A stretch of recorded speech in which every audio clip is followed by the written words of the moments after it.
रामनवमीच्या सर्वांना हार्दिक शुभेच्छा। तुम्ही तर आज बनवणार आहोत आपण शेंगदाण्याचे लाडू। बघू शकता मी शेंगदाणे घेतलेले, त्यासाठी बदाम घेतलेले, बदाम पण मिक्स करणार आहोत आपण, थोडेसे तीळ आणि थोडीशी इलायची, थोडीशी हलकं टेस्ट इलायचीचं येण्यासाठी थोडीशी इलायची। आणि बघू शकता एवढा गोळ घेतलेला आहे मी, थोडस जास्त गोड करणार आहे त्याच्यामुळं एवढा गोळ घेतलाय। साधारण अर्धा किलो असं आणि 1 किलो शेंगदाणे। आता कढई गरम झालेली, आपण त्याच्यात शेंगदाणे भाजायला टाकूया। असे छान खरपूस भाजून घेऊ ते आहे ना, वरचे सालपट निघले पाहिजेत हाताने चोळल्यावर। अशा पद्धतीने आपण शेंगदाणे भाजून घेणार आहोत। बदाम पण थोडेसे हलकं भाजून घेणार आहोत, थोडेसे तीळ पण।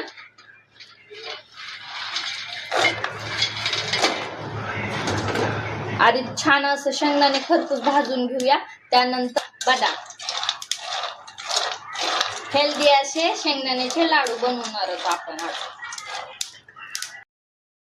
बघू शकता असे छान असे खरपूस भाजून घेतलेले आहेत, बदाम पण छान भाजलेत, तीळ पण। आता बघा त्याचे सालपट निघते, ते अशा प्रकारे भाजून घेतलेत। चला तर आता आपण मिक्सर मधनं काढूया। बघू शकता आता मी थोडं थोडं करून शेंगदाणे थोडे आणि गूळ थोडा असं करून काढून घेतला। आणि बघू शकता मी असे लाडू बांधून घेतलेत, जरा लहान मोठे झालेत, ते आम्ही आहोंनी बांधलेत काही आणि मी बांधलेत, त्याच्यामुळे ते लहान मोठे झालेत। कसे वाटले नक्की सांगा मला। आणि हेल्दी असे रक्तवाढीसाठी एकदम बेस्ट ऑप्शन आहे शेंगदाण्याचे लाडू। एकदा नक्की ट्राय करून बघा आणि कमेंट मध्ये सांगा कसे वाटले। लाईक करा, सबस्क्राईब करा, शेअर करा। Cooking with Kajal.